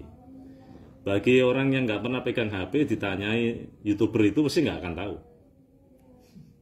Paham ya? Saya buat analogi begitu, paham ya? Maksud saya, bagi para peneliti kitab ulama Nusantara, nama Kiai Sholeh Darat saya kira tidak asing. Kemudian memang harus kita akui, karena beliau ini kan nulisnya spesial dengan bilghatil jawiyah amrikiyah ya. Amriki itu mriki di sini, bukan Amerika. Dulu ada yang ngomong Amriki itu Amerika, bukan, mriki ya sini itu. Dengan bahasa Jawa, sehingga bisa jadi bagi orang tertentu menganggap karya dengan bahasa Jawa itu tidak keren. Beliau itu bukan berarti tidak bisa bahasa Arab. Coba kita lihat kitab Matul Hikam, itu kan ambil dari kitab Hikam yang bahasa Arab.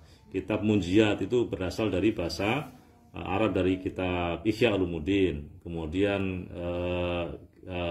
tafsir Faidur Rahman, tafsir Hidayatul Rahman, itu semua basicnya adalah bahasa Arab. Orang tidak bisa mentransit bahasa Arab ke dalam bahasa Jawa kalau dia tidak bisa bahasa Arab.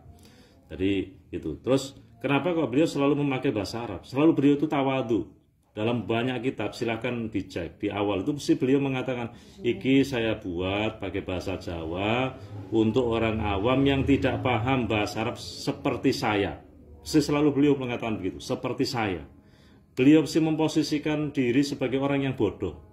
Tapi orang mungkin toh, orang bisa membalah hikam, orang bisa menjelaskan kitab munjiat yang diambil dari kitab Ihya Ulumuddin berbahasa Arab dengan mudah, atau kitab hikam yang asalnya jelimet itu hanya dibuat sekian bait saja yang diambil yang mudah-mudah, kemudian mudah dicerna oleh para pembaca. Kalau orang yang tidak jenius kan tidak bisa, apalagi sekelas beliau ini kemudian menelurkan murid-murid yang hebat sekali Kiai Ahmad Dahlan, kemudian Kiai Hasyim Asy'ari, dan di mana-mana kadang memang begitu, antara guru dengan murid itu lebih tersohor muridnya itu. Kiai Miftahul Ulum ini dengan gurunya mungkin terkenal Kiai Miftahul Ulum ini. Laras Kiai, laras. Di mana-mana memang kadang begitu, itu antara guru. Coba Anda tanya jenengan ini Mas Ahmad Nur Wahid itu. Gurunya jenengan dulu guru TPQ ya, guru Alebata atau guru ngaji ya. Dengan Mas Ahmad Nur Wahid ini masih terkenal Mas Ahmad Nur Wahid ini kan jadi murid dengan guru lebih terkenal muridnya. Kadang-kadang memang begitu kadang-kadang. Tapi kan terkenal dan tidak itu kan tidak menjadi ukuran dan sangat relatif sekali ya. Bagi orang yang tahu ya itu terkenal.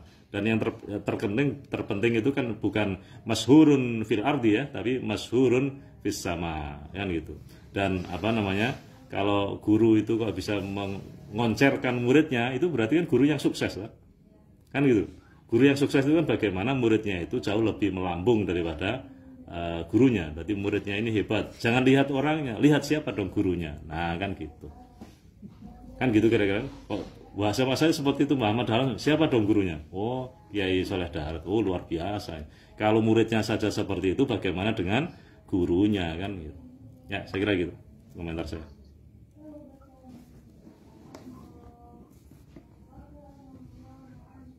Izin bertanya boleh nggak? Sebentar saya Kak nimbrung jawab ya. Jadi mungkin karena saya juga sama-sama orang luar Semarang, maksudnya dari Jombang, mungkin yang bertanya juga benar juga. Tapi menurut saya ada 3 faktor yang menyebabkan beliau tidak masyhur nama-nama yang disebutkan oleh penanya, ya Hasyim Asy'ari, Yai Khalil. 1, faktor makam beliau nggak umum, di tengah-tengah makam umum, kalau mau ziarah ribet dan nggak kondusif. Tapi alhamdulillah berkat usaha Inam dan Pemkot Semarang, dalam waktu dekat makam beliau sudah sangat representatif untuk diziarahi. Maka setelah itu saya yakin bahwa nama Yesaya Dalat akan masyhur sebagai salah satu list ziarah wajib di Semarang. Nah, ini mulai masyhur. Beda dengan Yai Khalil Bangkalan dan Yai Hasyim Asy'ari yang makamnya sangat representatif untuk diziarahi, masuk list jadwal yang akan diziarahi. Nomor 1 makam, nomor 2 terkait pondok. Ya, Hasyim Asy'ari ada Tebuireng yang tetap masyhur seperti itu, yang alumninya terus menerus itu. Khalil Bangkalan saya kira juga sama, muridnya terus. Ya mohon maaf, ya saudara, pondoknya tidak ada penerus. Maka kemasyhuran beliau di masa lalu tidak ada yang meneruskan. Karena saya kira ketika nggak ada pondok, nggak ada alumni yang memasukkan siapa. Nomor 3, masalah karya. Masalah karya, ya mungkin nyuwun sewu, kalau Yai Nawawi Banten, Yai Hasyim Asy'ari, karyanya sudah mulai dibedah dan lain-lain, saya kira karya Yesaya Dalat memang belum begitu masyhur, karena salah satu faktor bagi saya adalah bentuknya itu pegon. Akhirnya awal-awal seperti kesannya ini karya ulama besar atau bukan. Ya mohon maaf, saya jujur saja ngomong seperti itu, karena saya masih ingat betul ketika Yai Yusuf Arbi meminta menerjemah hikam itu saya agak ragu-ragu, ini gimana kok pego suruh menerjemahin, ini apa enggak selevel pasolatan dan lain-lain gitu. Tapi itulah bahwa saya masih hakul yakin dengan ketika saya membaca Sabilul Abid karya beliau yang tahun itu, kewalian seseorang atau bukti bahwa seorang itu wali, beliau akan lebih masyhur ketika beliau sudah wafat. Dan entah masyhurnya itu kapan, hanya tinggal menunggu waktu. Dan saya yakin ketika saat ini makam beliau dipugar, dan kemudian sudah ada perancangan besar parkirnya, di mana jalan diperbesar, makamnya diperluas dan dibuat kondusif, beliau akan masuk salah satu list yang wajib diziarahi di Semarang. Maka inilah bom waktu kemasyhuran beliau. Terima kasih. Terima kasih. Ini ada satu pertanyaan lagi dari Pak Yusuf Ardi. Monggo Pak. Pertanyaan terakhir ya.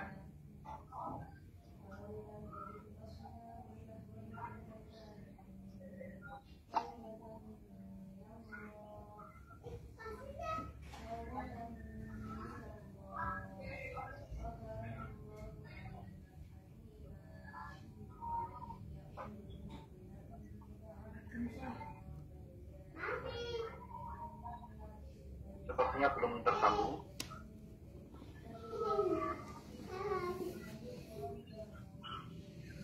Assalamualaikum warahmatullahi wabarakatuh. Waalaikumsalam. Mungkin baru sampai rumah. Assalamualaikum Kiai Inam, Assalamualaikum Kiai Miftah. Masalah. Langsung saja, saya punya satu pertanyaan yang sempat jadi ketertarikan saya, bahwa dalam beberapa penelitian saya baca di bukunya Profesor Mustaqim misalnya, atau di beberapa skripsi dan tesis, bahwa ada kemiripan, misalnya dalam beberapa penafsiran beliau di surat Al-Fatihah.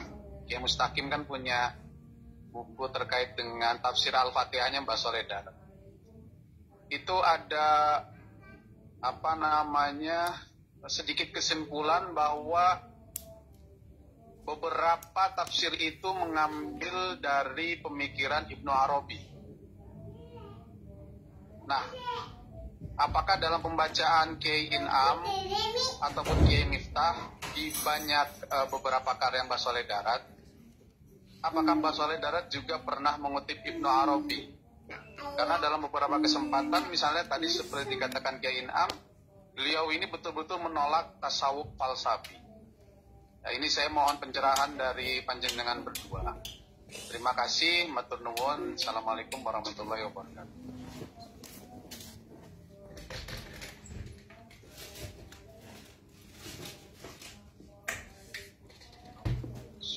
Suara saya diterima, halo?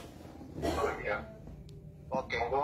Monggo tanggapannya dari Kiai Inam dan Kiai Miftah.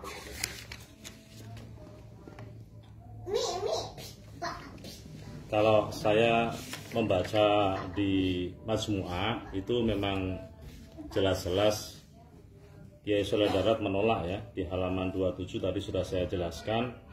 Haram malih ing ngatasé wong awam ngaji wahdatul wujud. Nah, wahdatul wujud ini kan terkait dengan pemikirannya Ibnu Arabi. Kemudian yang ditanyakan tadi terkait dengan tafsir surah Fatihah, saya kurang detil dalam pembacaan, tapi saya melihat ketika beliau menjelaskan surah Fatihah ini, ya saya melihat datar-datar saja ya. Jadi maksudnya memang ada beberapa bahasan yang agak dalam itu, misalnya ini mengutip ada kata nafas, ada qalb, ada ruh, ada sir, memang tinggi. Tapi apakah ada kemiripan atau nyuplik pemikiran dari Ibnu Arabi, saya belum bisa komentar banyak. Tapi kalau yang di kitab Majmu'atus Syariah, beliau jelas-jelas mengatakan itu bagian dari kekafiran kalau kita mengikuti paham wahdatul wujud gitu. Komentar saya hanya demikian. Ini kalau kita lihat tulisannya seperti ini ya.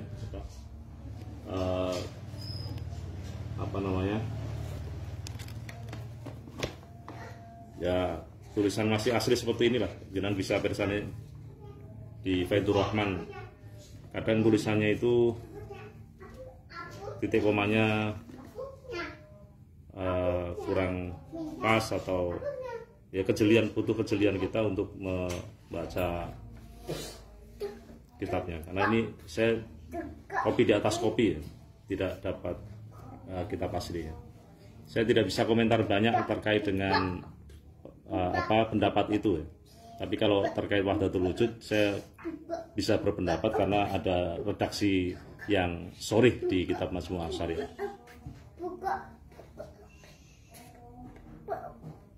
Terima kasih KNA. Dari KNA dulu.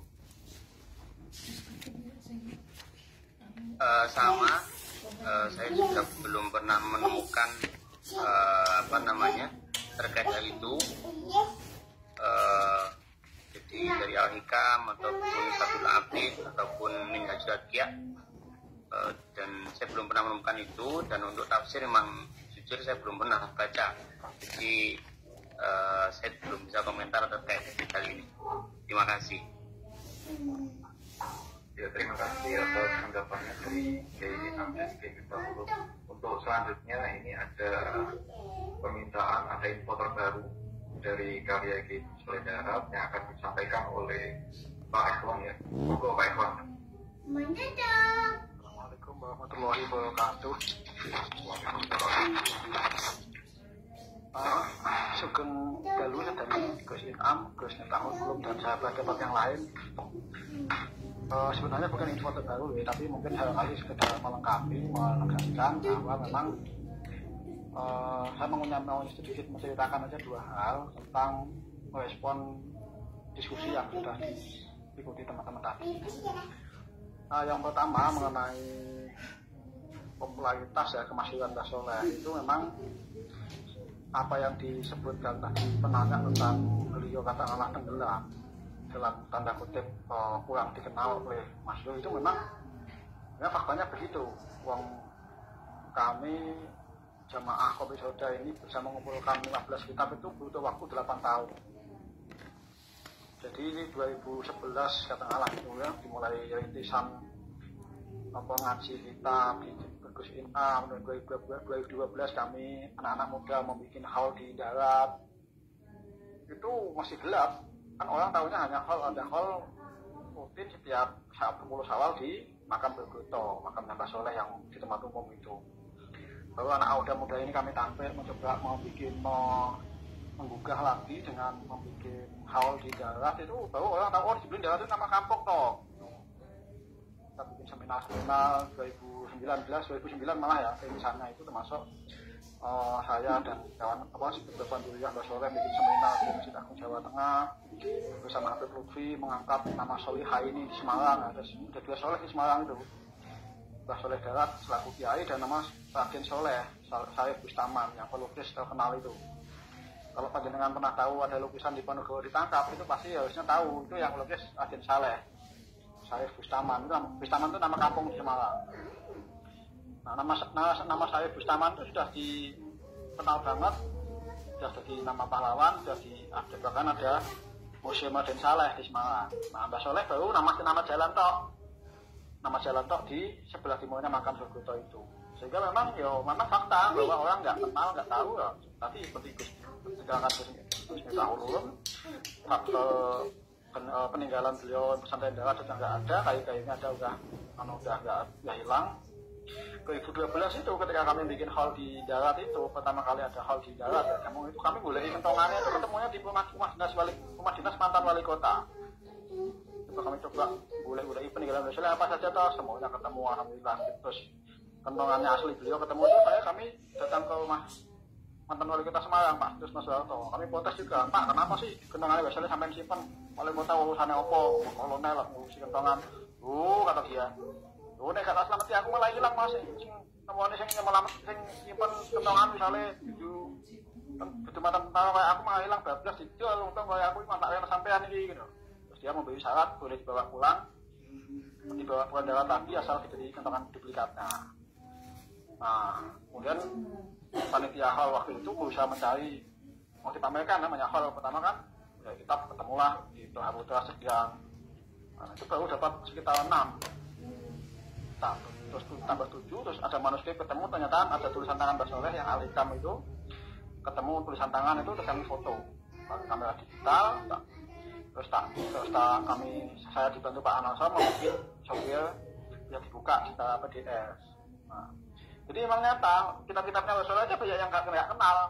Satu wes mulai dalam bentuk background seperti jangan wes tahun ulum dia katakanlah kurang masuk dibanding bahasa Arab yang pasti ada di pesantren. Dua memang kitabnya aja banyak yang nggak kenal.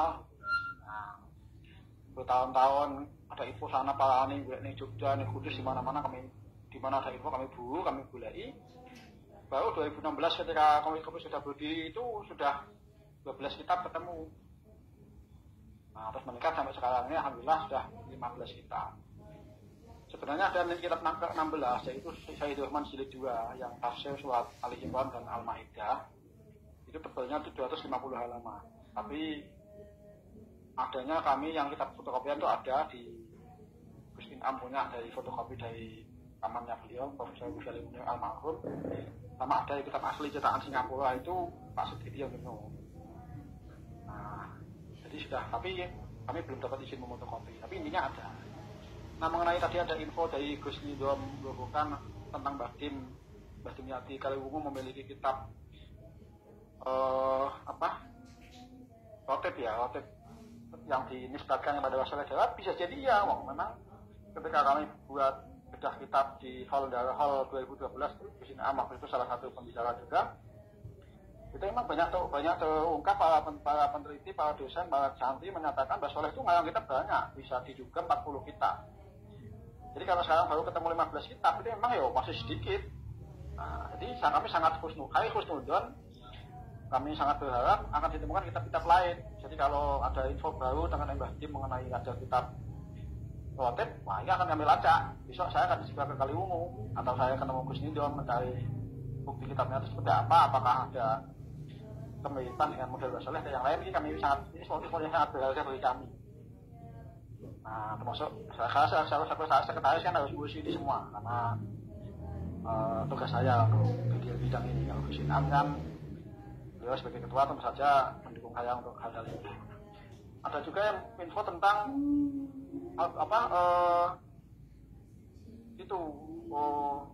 yang vital semua itu apa namanya mujawabat. Nah itu juga ada yang banyak info tentang yang beredar tentang mujawabat itu ada Mbah Soleh Darat mengarang itu, tapi belum kami dapat. Nah yang contoh yang sudah pernah saya tulis di website alif.id sama beberapa pengurus yang lain itu di masa Mbah Soleh masih hidup itu kitab Mbah Soleh itu juga ditulis dalam bahasa Jawa, aksara Jawa. Contoh yang sudah pernah kami tulis di alif.id itu kita masuk ke versi aksara Jawa ini wonten oleh Raden di Solo, karena di Solo itu juga memang ada toko buku banyak yang dulu menjual kitab-kitab Mbah Soleh. Pelacakan kami cukup ketemu, saksinya banyak. Memang iya. Jadi terus kemudian Walter Ibu Taharoh itu juga ada versi aksara Jawa. Jadi memang dulu Mbah Soleh itu waktu masih hidupnya cukup populer di kalangan wong Jawa, karena memang menyapa wong Jawa dan sampai santri-santrinya yang dari Keraton Solo menulis ulang kitab Pegon menjadi aksara Jawa. Ada buktinya disimpan Mas Agus Yanto. Jadi sangat besar kemungkinan kita akan menemukan hal baru dan kami berharap ketemu itu karena memang banyak yang meyakini atau menduga kuat Mbah Soleh itu menulis kitab sampai 40 kemungkinan. Nah sekarang baru 15 kitab ini mohon doa restunya semoga bisa bertambah terus. Nah Sohifah menurut saya ini luar biasa, kami sangat apresiasi dan ini menurut saya berkah kuliah di Wali Songo ini Mas Bagus Berawan ini jadi muridnya Pak Inam di Fakultas Sosiologi dan menerjemahkan kitab Mbah Soleh dan mencetaknya dan menjualnya. Sayangnya di pasaran melayang-layang dibajakannya ini. Itu kemarin Mas Syafiq Kaliwungu yang anggota komisi yang aktif dan dia menjual kitab itu komentar, saya dulu juga menduga bentuk Mas, dijual dengan harga 65 rupiah waktu itu ya, pertama Al-Hikam itu pasti dibaca tenang. Nah, makanya salah satu cara kalau komisi dia pengen besok mulai menerbitkan banyak itu yang dibikin yang murah. Contoh yang persembahan Indonesia yang produksi kopi soda itu kan manasik jual umroh ya, ini namanya kitabnya ini Mas Fuad ini cuma 25 itu harus jualnya. Terus memang, nah itu kami berharap memang semua orang yang sangat yang cinta pada Mbah Soleh dan cinta pada kitabnya dan menerbitkan ini, kami sangat saling mendukung, saling mendorong dan harapannya tidak dibaca. Tapi bukti bahwa yang jurnalis bacakan itu kan populer. Nah, saya tanpa bermaksud menonjolkan diri, alhamdulillah salah satu wasilah orang kenal Mbah Soleh dan kitab-kitabnya ya memang kopi soda, karena memang kita dibentuk kan khusus ya, namanya aja jemaah pecinta Mbah Soleh Darat yang spesialis. Kalau misalnya kita bikin majelis taklim Ahbabul Mustafa kan misalnya, atau katakanlah Nurul Janah ya kan umum. Nah ini kan spesialis, maka ya mau gak mau wis satu-satunya ya ini yang dipakai kan. Jadi kalau contohnya saya gini, saya selaku sekretaris itu hampir setiap minggu itu dikontak orang untuk penelitian, skripsi, tesis, disertasi, atau makalah itu. Nah, biasanya kalau sudah sekretaris wawancara dengan saya, teknis kecil, kemudian tak ajak ketua komisi soda untuk mendapat teman yang umum, yang lebih detail. Nah, jadi ini memang bukti bahwa saat ini lah kita ini pikir dulu ya, kita merasa punya ilmu dari ulama, dari guru kita, dan guru kita itu adalah salah satu ujungnya di ketemunya sanad Mbah Soleh, itu sudah sangat selayaknya kita mempopulerkan beliau. Jadi ibarat mutiara itu lama terpendam, sekarang berkilau kembali. Nah ini juga salah satunya berkat Sorifah ini yang luar biasa ini, dan kopi soda merasa berada di dalamnya matur sangat. Dan ke depan kata kami berantem sewu lah, ini sekedar himah ya atau asyam ya, gitu. Kami beberapa kali kumpul itu, dan ini sebenarnya bukan hanya asyam ya, itu sudah bahkan sebenarnya amanah malah, karena Duyah Mbah Soleh itu sering ditemui para tokoh, mau para said, kami juga pengurus komisi juga sering didahului para tokoh-tokoh. Nah iso iki di hidupin nek santai darat kuwi wong Mbah Soleh kita wis mbok openi, wis mbok kuwi kudune pesantren pisan. Memang sudah lumayan, jadi Duyah yang salah satu yang kami dukung, Mas Agus Tianto dan Gus Lukman dan lain-lain, itu sudah cukup bisa menghidupkan Masjid Darat, Masjid Mbah Soleh itu yang dulunya hanya jemaah sholat terus ada TPG, terus meningkat ada madrasah diniyah, terus kami berhasil menyusun takmir masjid yang baru pasca meninggalnya Pak Ali bin Khalil bin Soleh Darat itu. Nah, imam masjidnya Darat itu, maksud saya waktu itu yang utusan dari orang itu, ternyata alhamdulillah ketemu itu sampingnya Mbah Bisi Mustafa. Jadi minimal ada harapan masjid setelah imam masjidnya itu dari orang yang cukup mumpuni, namanya Pak Kiai Mukti Rahman, sampingnya Mbah Bisi Mustafa. Kemudian ketua takmirnya itu Pak Hamsin Disi, Darat ya, itu yang alumni Syekhul Nambal Khalid Bangkalan dan dia asli Madura. Alhamdulillah cukup ngeblokor ya, di Masjid Darat ada ngaji kitab Mbah Soleh, ada TPG. Nah, memang belum bisa mewujudkan amanah beliau mengenai pesantren Darat, tapi setidaknya langkah-langkahnya sudah ada. Langkah-langkah menghidupkan lagi Darat sebagai pusat ilmu, ya mohon doanya semoga bisa dan ada. Dan dukungan PCNU Tasnawang sangat kuat, jadi matur nuwun sangat Bapak Anasom pembina komisi soda ini, beliau sangat mendukung. Kalau 2012 pertama itu yang menghadirkan Habib Muji juga beliau sangat total itu. Nah sampai kami tahun sewu ini berkaitan ini Hasyam ya, suatu saat nanti ini impian kita, impian kami, impian semoga diijabahi Gusti Allah, panjenengan semuanya akan jadi bagian dari upaya mewujudkan mimpi ini. Semoga suatu saat nanti akan ada Unisoda, ini kita kuat ya, Universitas Soleh Darat. Masa akal lah, nama muridnya aja sudah banyak namanya jadi nama universitas. Di Yogyakarta ada Universitas Ahmad Dahlan, di Jombang ya Universitas Hasyim Asy'ari. Pantas kalau mau gurunya beliau jadi nama universitas saat di Semarang itu. Nah ini harapan dan semoga dari yang kecil kita mulai dari ngurusi makamnya, ngurusi hallnya, ngurusi kitabnya, suatu saat benar-benar keilmuannya itu diwujudkan di dalam bentuk pendidikan lembaga yang pesantren darat hidup Universitas Anda itu. Ini doa kita semua, harapan dan salah satu yang pantas untuk ditanyakan. Memang masih terlalu jauh, tapi setidaknya gawe guru-guru ini kan nek duwe niat di Asyam kan diucapke kan bisa pengerti sampai semesta mendukung teori motivasi tentang magnet ini kan. Nah, teman-teman sangat, kami sangat mendukung dan mendorong, dan ini sangat dukungan juga banyak. Ini contoh yang luar biasa tuh, Mbak Soleh itu namanya emang nama yang agung ya. Setiap kami datang kemana itu selalu, Mbak Soleh selalu dengan antusias itu mendukung. Kita ke PBNU, waktu itu saya utusan untuk kebijakan saya temui Kiai saya di rumahnya, tiba-tiba datang Cak Imin ketua PKB, langsung dukung banget. Monggo diterjemahkan, monggo butuh dukungan, oke siap. Nah, terus beliau mengizinkan acara wisuda di PBNU. Setiap menyebut nama Mbak Soleh itu dukungan cepat banget. Jadi betapa masyhurnya nama beliau kan gitu. Jaminan seolah-olah kami ini yang bukan siapa-siapa itu jadi milu-milu keramat gandul ya. Numpang ngamuk ten istilahnya, keramat gandul. Gara-gara menyebut nama Mbak Soleh dia jadi nama. Termasuk yang terakhir ini kan RMI diketuai Gus Osid, pengasuh pondok masyarakat Huda di kajian Mbak Sahel. Waktu itu mendukung Mas tulis ulang langsung transfer duit untuk dana penulisan 2018 saya selesai itu menulis ulang pakai komputer kitab Syarah Huda sama Faidul Rahman. Nanti kalau misalnya masih ada kesempatan nanti saya tak cerita sedikit tentang Faidul Rahman karena saya sudah baca tuntas bahkan ngetik ulang memeriksa ketikan ya sedikit barangkali saya sudah bisa menceritakan di sini Faidul Rahman karena 588 halaman sudah di tangan saya ketikan komputer itu. Belum diterbitkan karena orang itu tunjuk Gus untuk mentasih nggak punya waktu sampai 2 tahun nggak jadi nggak menang itu jelas ya nggak ditasih ini. Tapi yang sudah alhamdulillah sudah terbit. Dulu belum diizinkan dijual kan, sudah dijual alhamdulillah nanti akan ngomong dan ya Said itu ketua PBNU sudah memerintah malah itu bukan hanya penawasan tolong terjemahkan itu Huda di Indonesia. Nah nanti Syarifah perlu respon secara teknis ini.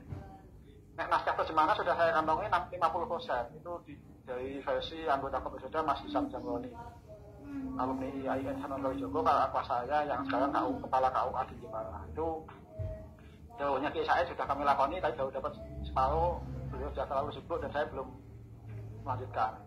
Ya mohon dukungannya nanti semoga bisa. Termasuk yang terakhir ini yang datang ke rumah saya bahkan itu staf khusus wakil presiden. Mas Kiai Imam Aziz kemarin beliau kan ketua panitia Muktamar NU ya, dia kenal saya di kampus jadi cukup kenal dengan saya. Datang ke saya langsung ngasih perintah Mas Faidul Rahman terjemah bisa di Indonesia sebagai tim. Nah, ini juga jauh gitu aja. Tapi nanti teknisnya akan kami atur. Terus Rahul Ulum sudah menyatakan sanggup bahkan datang ke Semarang ketemu saya. Beliau akan sanggup partisipasi dalam penerjemahan Faidul Rahman ke dalam bahasa Indonesia. Insya Allah beliau akan minta 50 atau 100 halaman mungkin ya. Dan nanti siapapun yang ada di Zoom ini kami terbuka untuk mengajak partisipasi untuk menerjemahkan kitab. Dan ini kitab yang tebal dan alangkah bagusnya kalau dikoyok rame-rame malah bagus. Jadi nanti saya jadi editornya atau bagaimana kan bisa diatur. Dan ini juga sama dengan perintahnya Pak Ahmad Doso. Jadi sebelum masih Imam Aziz ketua PBNU yang datang ke rumah saya itu saya ke rumahnya Pak Ahmad Doso juga gitu. Teknis langsung bagi terjemahan Faidul Rahman gitu. Atau kesibukan banyak orang itu ya semoga doa semoga dengan Zoom ini jadi menambah semangat kita dan semoga nanti bisa diwujudkan semua ya, harapan umat yang banyak itu bisa mewujudkan. Alhamdulillah matur sangat ini Gus Mas Bagus Irawan dan Mas Yusuf Albi ini. Sedikit tambahan tambahan bahwa alhamdulillah karena sudah banyak penelitian tentang Mbak Soleh yang untuk skripsi, tesis dan disertasi itu jadi gairah yang kami sebut ulama Nusantara itu begitu. Jadi gairah bersambut NU membuat tema Islam Nusantara itu salah satu wujudnya adalah NU itu semangat banget meneliti kitab karya ulama Nusantara. Nah, salah satunya yang kami alami adalah Kiai Soleh Darat. Jadi yang bersangkut kalau NU begitu pas dengan tema Islam Nusantara itu nyatanya ya kami buktikan ya ini. Jadi orang dulu zaman saya kuliah belum kenal orang penelitian zaman saya fakultas syariah aja kebanyakan penelitian ya. Tindak-tindaknya ono Fatimah Nainisi, ono Muhammad Iqbal, tokoh-tokoh luar negeri yang ideologinya bukan asal aja berapa diteliti. Nah sekarang jelas Mbak Soleh diteliti banyak orang ini kami bangga, kami sangat senang dan bersyukur. Berarti memang inilah saatnya untuk kita kembali ke khazanah kekayaan kita sendiri. Nah sangat-sangat saya sangat mendukung Zoom ini dilanjutkan. Ini sayang sekali yang pengurus KPSD datang sedikit ini yang ikut. Jadi pokoknya yang anggota KPSD yang datang banyak ini alangkah bagusnya nih, akan sangat ramai. Ada Mas Ahmad yang pernah kuliah sini dan dapat beasiswa Kemenang karena meneliti Mbak Soleh itu dia bisa cerita sebenarnya kalau mau ikut. Yes, demikian dulu, matur nuwun sangat. Kalau dilanjut monggo. Mohon maaf atas segala kekurangan kopi sosial dalam pelayanan. Saya penanggung jawab pelayanan dari mohon maaf sekali lagi. Assalamualaikum warahmatullahi wabarakatuh. Waalaikumsalam warahmatullahi wabarakatuh. Terima kasih atas info yang sudah disampaikan dari Pak Ikhwan ya, Sekretaris Kopi Soda. Dan cukup sampai saat ini, jadi acara akan kami tutup. Terima kasih kami sampaikan kepada pembicara pada malam hari ini, yaitu Kiai Ahmad Sudaiddin dan Kiai Miftahul Ulum. Dan terima kasih juga kepada para hadirin, pemirsa yang sudah hadir menyimak diskusi kita malam ini. Semoga apa yang kita diskusikan, apa ilmu yang kita serap bisa menjadi manfaat dan berkah bagi kita semua. Mari kita tutup acara malam ini dengan bacaan hamdalah bersama. Alhamdulillahirabbil alamin. Jadi saya kalau ada salah-salah juga mengaturkan mohon maaf. Wassalamualaikum warahmatullahi wabarakatuh. Waalaikumsalam. Waalaikumsalam.